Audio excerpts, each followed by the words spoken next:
5 វិធីផ្លាស់ប្ដូរគំនិតឲ្យមានអំណាចរីកចម្រើនលឿនបំផុតតើអ្នកធ្លាប់មានអារម្មណ៍ថាខ្លួនឯងតែងតែជាប់គាំងនៅទីតាំងដដែលឬទេតើអ្នកចង់ផ្លាស់ប្ដូរជីវិតតែមានអារម្មណ៍ថាគ្មានអំណាចដើម្បីធ្វើដូច្នោះដែរឬទេចូលផ្លាស់ប្ដូរគំនិតរបស់អ្នកវិញជីវិតអ្នកនឹងផ្លាស់ប្ដូរដោយការកែសម្រួលបែបគិតរបស់អ្នកយើងនឹងរៀនពីវិធី5យ៉ាងដើម្បីផ្លាស់ប្ដូរគំនិតឲ្យមានអំណាចដើម្បីអាចឈានដល់ជោគជ័យលឿនបំផុតទី1កុំចាំពេលល្អត្រូវបង្កើតវាឡើង Stop waiting start creating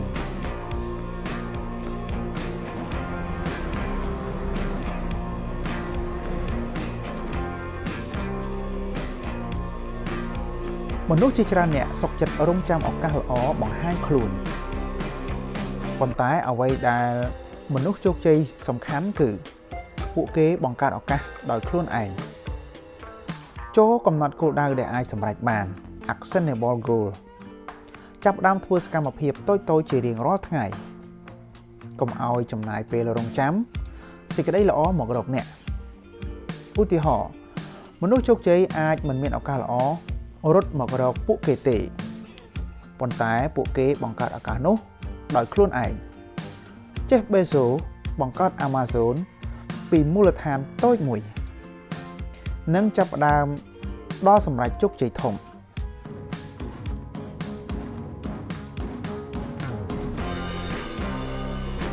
ទី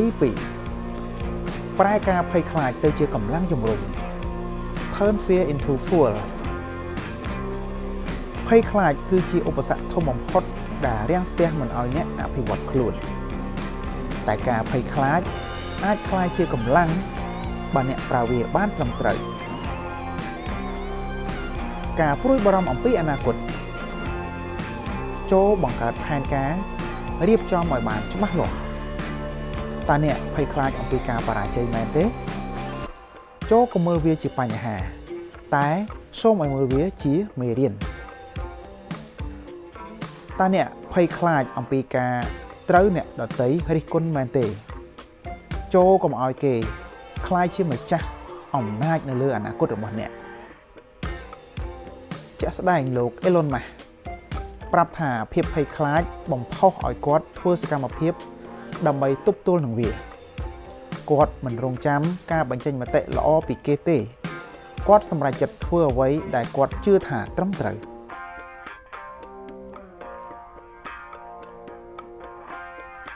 ទី3កុំចង់បានលទ្ធផលលឿនត្រូវចង់បានការរីកចម្រើនជាបន្តបន្ទាប់ Focus on progress not perfection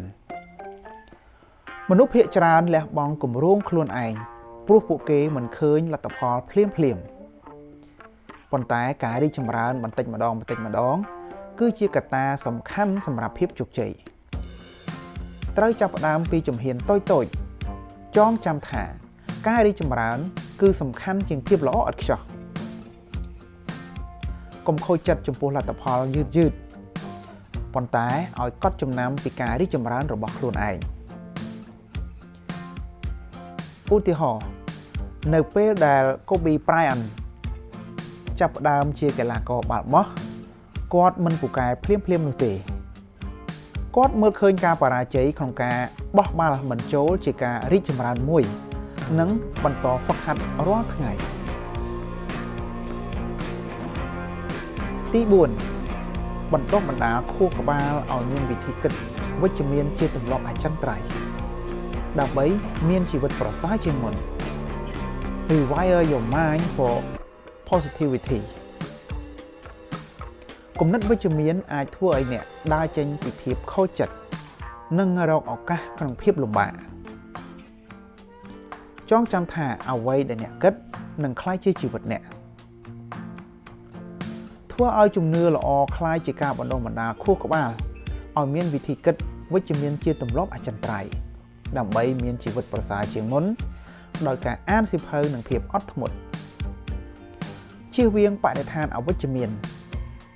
និងមនុស្សដែលស្ទាក់ស្ទើរ Oprah Winfrey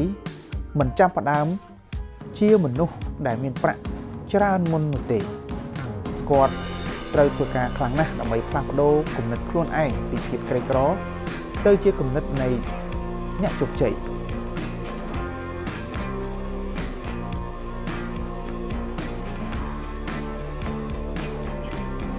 ទី5ចងចាំថាអ្នកជាម្ចាស់ជីវិតអ្នក Own your life Own your result អ្វីដែលអ្នកទទួលបានក្នុងជីវិតអាស្រ័យលើអ្វីដែលអ្នកធ្វើការសម្រេចចិត្តរបស់អ្នកនៅថ្ងៃនេះនឹងបង្កើតជីវិតរបស់អ្នកឲ្យបានល្អឬអាក្រក់នៅថ្ងៃស្អែកសូមកុំបន្ទោសអ្នកដទៃឬក៏ស្ថានភាពត្រូវចេះទទួលខុសត្រូវលើអ្វីដែលអ្នកកើតមានកំណត់សកម្មភាពប្រកបដោយអំណាចនិងចាប់ផ្ដើមឲ្យបានឆាប់រហ័សឧទាហរណ៍ Dwayne The Rock Johnson មិនសង្ស័យលើជីវិតខ្លួនឯងទេគាត់យល់ថាគាត់ជាម្ចាស់អនាគតគាត់សម្រេចចិត្តធ្វើការខ្លាំងនិងបង្កើតឱកាសថ្មី